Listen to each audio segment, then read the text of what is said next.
নমস্কাৰ good morning সকলোকে পুনৰবাৰ স্বাগতম জনাইছোঁ এটা নতুন ভিডিঅ'লৈ এইটো কোনো ব্লগ ভিডিঅ' নহয় বাট দুদিনমানৰ আগত ডিব্ৰুগড় ইউনিভাৰ্চিটি গৈছিলোঁ এখন নেশ্যনেল কনফাৰেন্স এটেণ্ড কৰিবলৈ আৰু কনফাৰেন্সখন অৰ্গেনাইজ কৰিছিলে আমাৰ জামিয়া মিলিয়া ইছলামিয়া ইউনিভাৰ্চিটি আৰু আমাৰ Dibrugarh university political department log লাগি পানে চ' বাকী ভাবিলোঁ জামিয়া মিলাই পাতিছে যেতিয়া এবাৰ গৈ আহোঁ চাই আহোঁ কেনেকুৱা হয় প্ৰগ্ৰেমটো যাওঁ যথেষ্ট ভাল লাগিলে আৰু বাকী বেছি নহয় খুব বেছি দুটামান টপিক মই কভাৰ কৰিছিলোঁ মানে ভিডিঅ' কৰিছিলোঁ চ' ভাবিলোঁ সেইকেইটা আপোনালোকৰ লগত শ্বেয়াৰ কৰোঁ আপোনালোকে ভাল পাব আৰু আপুনি যদি এডুকেশ্যন লাইনৰ লগত জড়িত বা ৰিচাৰ্চৰ লগত জড়িত আই থিংক এইটো ভিডিঅ' আপোনাৰ কাৰণে যথেষ্ট হেল্প কৰিব আপোনাক চ' বাকী এইফালে আৰু আমি যদি এইফালে ইয়াৰ জামিয়া মিলিয়াৰ ৱেবছাইটটো চাওঁ ইয়াতো ইভেণ্ট লিষ্টত এইটো আছে 8 ছেপ্টেম্বৰ আছিলে 8 আৰু 9 ছেপ্টেম্বৰ আছিলে এইটো national conference on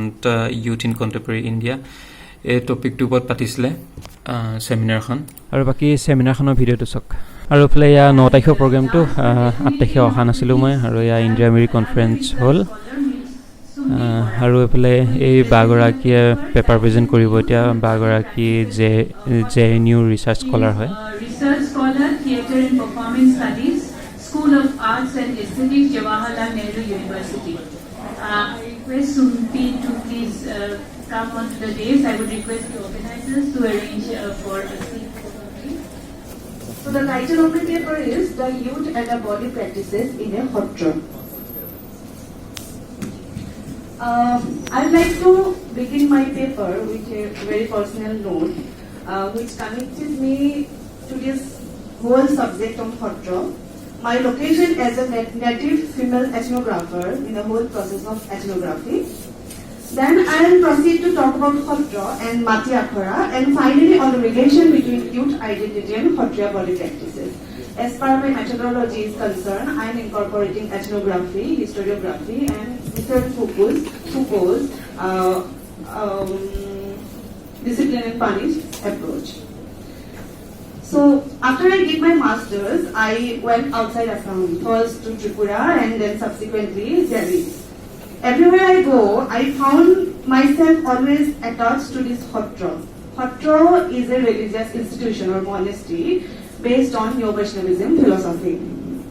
As an Assamese young girl from a land of Satras they perform Sattriya, a classical dance that is very popular. Something which every Assamese takes pride in. I too felt a sense of pride with this identity. But pride is a paradox. It is a capital which not everyone can capitalize on it.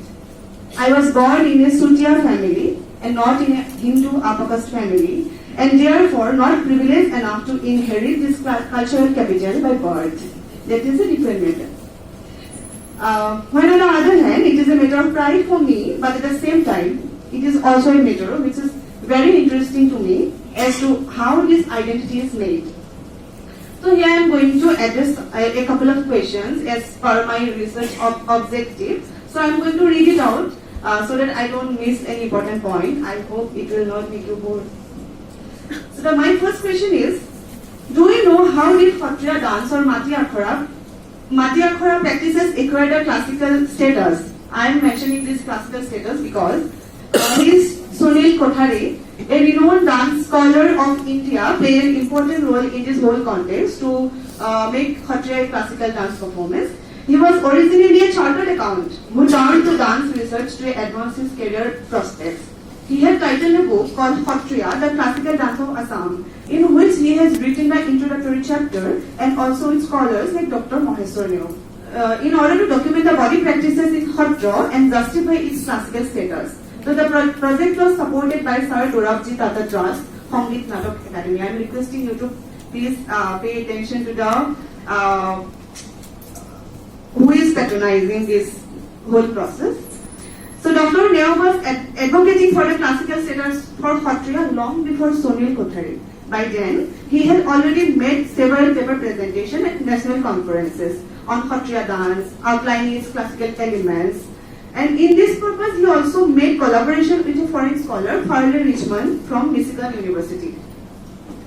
The Organised Academy organized seminar on this topic to find out the classical elements of Sattriya dance And there we can see the participation of Sattra from Kamalabari Satra and different other Satras of Majuli.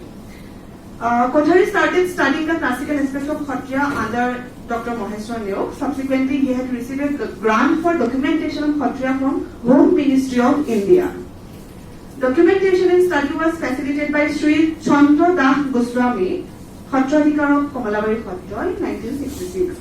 And after a lot of struggles, the Satya dance form was given the recognition of classical dance by Sangit Natak Academy in the year 2000. The document written by Maheshwar Neok, where the elements of Satya as a classical dance was described and showed. In the year 2000, as an 8th classical dance form, Satya was recognized as classical dance of Assam. And interestingly, it was Dr. Bhupen Hazarika who was the chairman of Sangit Natak Academy during that period. So why are we discussing about this event? Like, what is the impact of this event? The first thing is that, firstly, after the classical status was followed by several other developments. First thing is that the celebration of a 4-day festival of Satya from 2002 every November in Guwahati. Second, the establishment of the Satya Kendra in 2008. The aim of this institution was preservation, promotion and propagation of Satya dance, music and elite arts. Thirdly, the organization of yearly Nitya Parva and seminars.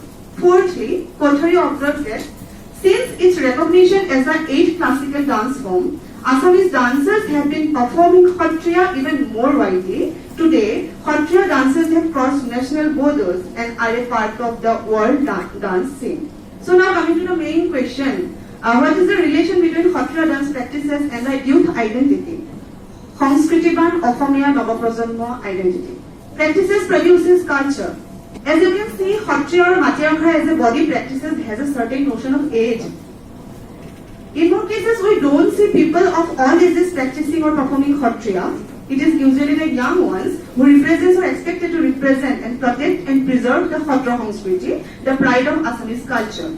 Therefore, it is an age-based practice that has profound bearing on shaping a certain identity of a certain age group, the Asamiya Navaprajanma identity.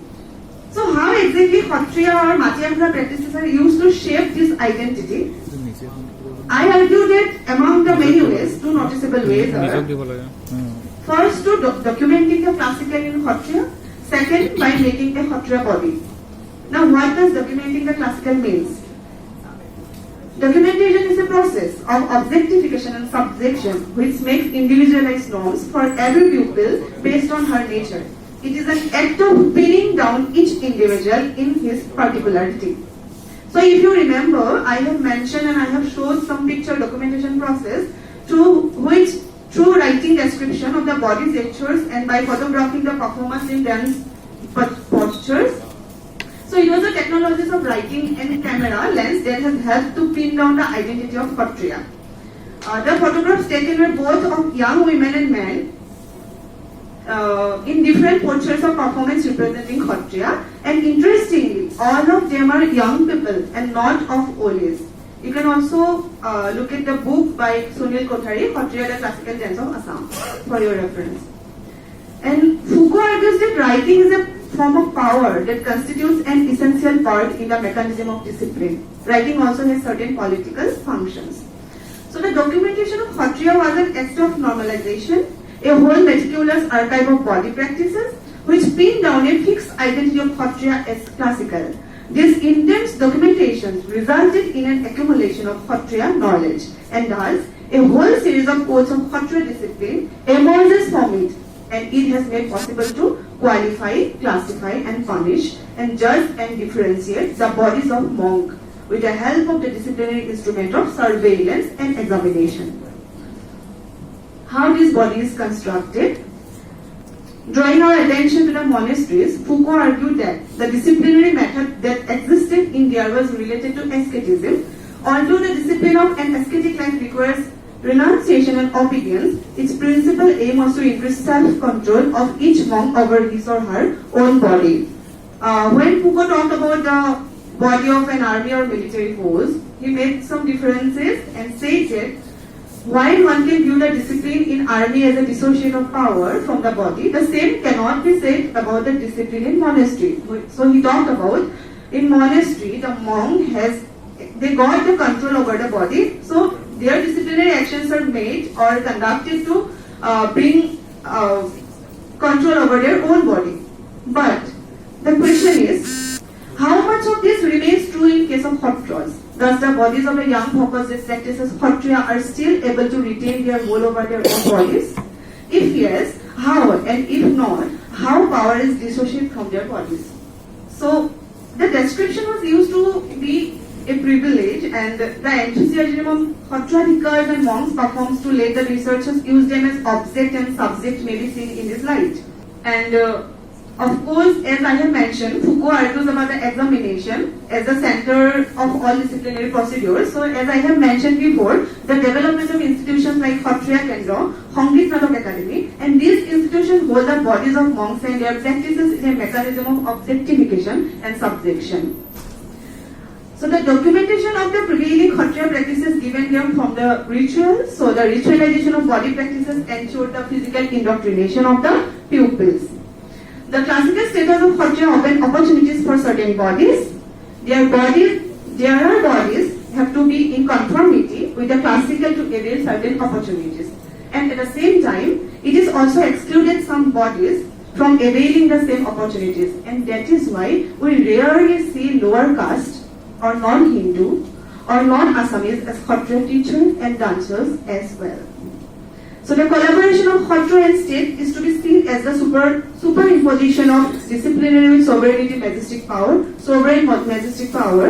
when the spectacular sovereign power joins the ostentatious disciplinary power of the Kshatriya. It enables the practice of infinite examination and compulsory objectification. So in this whole agenda of the state becomes the agenda of the Kshatriya, and thus disciplinary power takes control over the bodies of monks and shapes according to its own agenda. Thus the Kshatriya body of monks is dissociated from the self-control over their own bodies and are made docile. And lastly, I am going to conclude it.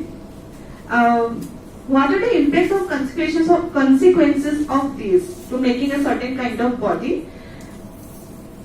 The youth bodies of Kshatriya are held as a role model for Assamese young people, which is to be worshipped. The state, that is why, wants to shape all in the same model. It provides funds to Kshatriyas, to institutes that propagates the Kshatriya classical training, because they are useful for both state and the markets.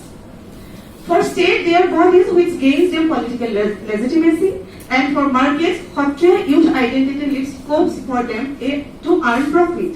A market of Kshatriya education, seminars, conferences has developed after it has attained the classical status. And imposed youth identity dissociates the agenda of the young people from their bodies and coerces them to conform and confine themselves under the defined boundaries, thereby maintaining social harmony.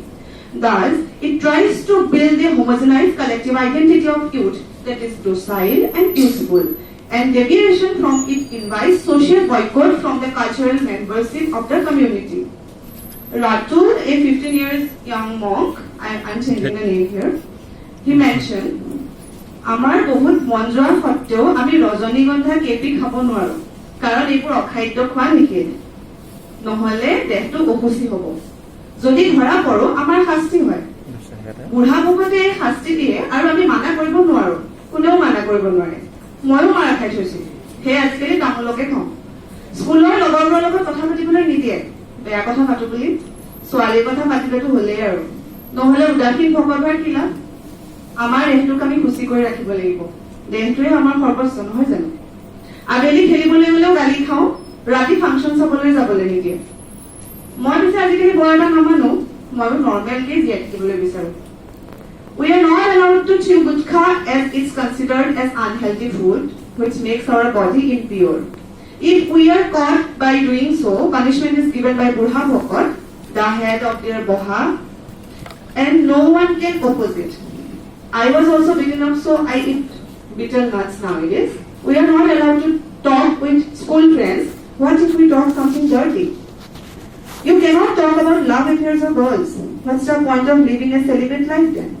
We are not allowed to play in the evening with other friends. We cannot go to watch night functions or to roam around. But nowadays, I don't obey that much. I want to live a normal life. However, the complexities involved in modernity makes homogeneity and social harmony difficult. It is not possible in the present day for a Satra to maintain a uniform identity. The love for freedom enables human bodies to break the homogeneity. In the case of monks in a Satra, they break their vows of celibacy and marriage, and as a result, they lose their full-fledged cultural membership and the privileges and opportunities associated with it.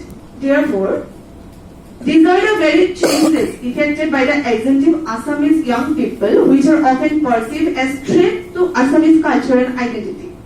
By doing it challenges the existing order of things and seeks to reproduce a new order.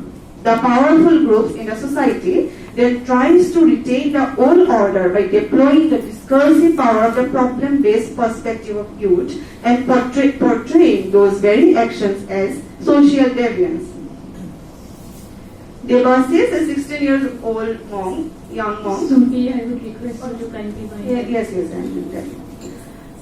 প্ৰায়ে নিজকে বৰ অসহায় যেন লাগে বহুত নীতি নিয়মৰ মাজত থাকিবলগীয়া হয় মইতো আজিকালি নামঘৰলৈ নাযাওঁ প্ৰাৰ্থনা কৰিবলৈ গাঁৱত থকা মোৰ লগৰবোৰে ভাল মোৰো আকৌ তেনেকুৱা হৈ যোৱাহে ইচ্ছা হয় কেতিয়াবা পলাই যোৱাৰ কথা মনলৈ আহে মা দেউতাৰ লগত থকাৰ ইচ্ছা হয় নিজে কিবা ব্যৱসায় কৰিবলৈ মন যায় মোৰ দাদা এজনে এখন সত্ৰৰ পৰা তেনেকৈ পলাই গুচি গৈছিল কাৰণ সি ফটোগ্ৰাফী কৰিবলৈ বিচাৰিছিল সি এতিয়া এজন খুব ভাল ফটোগ্ৰাফাৰ বেছি পঢ় হৈ গ'লে মোবাইলটোৱে বচায় আৰু মোক নহ'লে ইয়াতে কিবা বন্দী যেন লাগে কিন্তু এই নিয়মবোৰ মই ভাল নাপাওঁ